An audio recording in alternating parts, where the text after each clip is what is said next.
बिस्मिल्लाहिर्रहमानिर्रहीम। अस्सलाम वालेकुम तमाम नाज़रीन को फूड आइडिया चैनल पर खुशामदीद। आज आप सबके साथ मैं भुने हुए गोश्त की रेसिपी शेयर करने जा रही हूँ। सादा नॉर्मल भुना हुआ गोश्त जो आमतौर पे हर घर में बनता है। तो आइए शुरू करते हैं।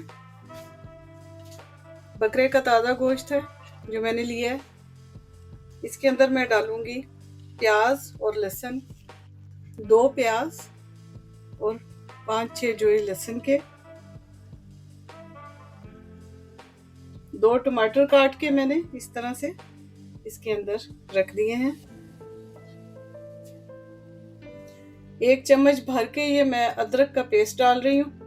अमूमन वैसे मैं अदरक का पेस्ट जो है वो भूनते हुए डालती हूँ गोश्त में। पहले भी मैंने आपको बताया है शायद ये बात, उससे उसकी खुशबू बहुत अच्छी हो जाती है। तो आपकी मर्जी है, आप पहले डाल लें या बाद में डाल लें, लेकिन भूनते हुए अगर डालें तो उस वक्त ज़्यादा अच्छा रहता है। ये मैं कुछ 2 बड़ी इलायची, 3 लौंग ज़्यादा नहीं डालते क्योंकि बहुत तेज़ इनका वो बीच में फिर आने लग जाता है। 1 छोटी इलायची और 1 दालचीनी छोटा साइज, ये डाल रही हूँ इसके अंदर।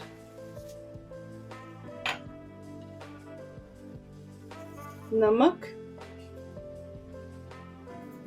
हस्बे जायका, आप जितना इस्तेमाल करते हैं। मिर्च भी हस्बे जायका,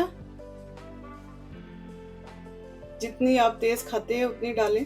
बाज़ लोग कम खाते हैं, बाज़ लोग तेज खाते हैं। हमारे घर में मिर्च ज़्यादा खाई जाती है, इसलिए मैं 1.5 चम्मच डाल रही हूँ। आधा चम्मच हल्दी और आधा चम्मच इसके अंदर मैंने देगी मिर्च डाली है। आपको पता है कि ये मिर्च नहीं होती, सिर्फ कलर होता है। खाने का कलर अच्छा हो तो उसको खाने का भी मज़ा आता है। अब मैं इसके अंदर पानी डाल दूंगी। तकरीबन 1.5 गिलास पानी मैंने डाला है। अच्छा जी, मज़ीद आगे बताने से पहले मैं आप लोगों के साथ ये शेयर करना चाहती हूँ कि मुझे एक मेरी बहुत प्यारी बहन ने कुकिंग के हवाले से कि मैंने चैनल शुरू किया है, ये बड़ा अच्छा सा एक सेट भेजा है ताकि मैं अपनी कुकिंग इससे किया करूँ। उनका बहुत शुक्रिया। मेरे वैसे भी जो है ये डोइयाँ शोइयाँ ये पुरानी हो गई हुई थी और मैं लेना चाह रही थी, तो उन्होंने पूरा सेट मुझे भेज दिया। तो अल्लाह ताला आपको जज़ा दे, बहुत बहुत शुक्रिया। क्योंकि मैं आज अपना इसी के साथ जो है खाने का जो है आगाज़ करती हूँ। अच्छा जी, सब कुछ डाल के अब मैं इसको मिक्स करके ऊपर ढक्कन दे दूंगी जब तक ये पानी खुश्क ना हो जाए। तो ये टमाटर मैंने इसलिए इस तरह से पहले ही रख दिए हैं ताकि जब ये गल जाएं तो इनकी स्किन मैं उतार सकूं। उससे ये होगा कि फिर आपको टमाटर बाद में अंदर नज़र नहीं आएगा भूनने के बाद।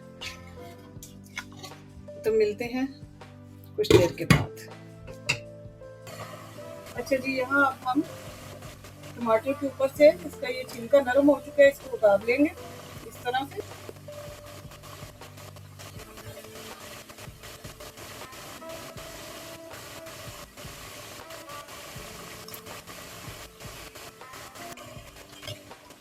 इसको अच्छी तरह से मिक्स कर दूंगी और टमाटर को थोड़ा थोड़ा चम्मच की मदद से इस तरह इसको मैश कर दूंगी ताकि पानी खुश्क होने पे बिल्कुल ही अंदर मिक्स हो जाए।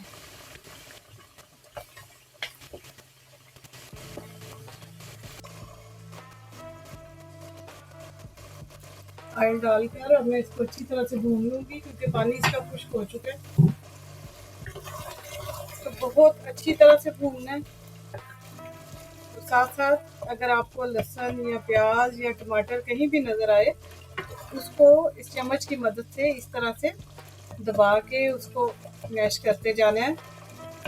अच्छे सालन की सबसे बड़ी बात ये खूबसूरती ये होती है कि उसके अंदर जब आप खाने लगे तो आपको प्लेट में कहीं भी मसाला खड़ा हुआ नज़र ना आए। मेरी रेसिपी बहुत ही सादा और सिंपल होती है।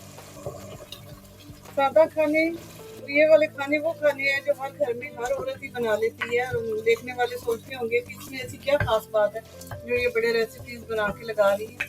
लेकिन ये मेरी रेसिपीज या मेरी वीडियो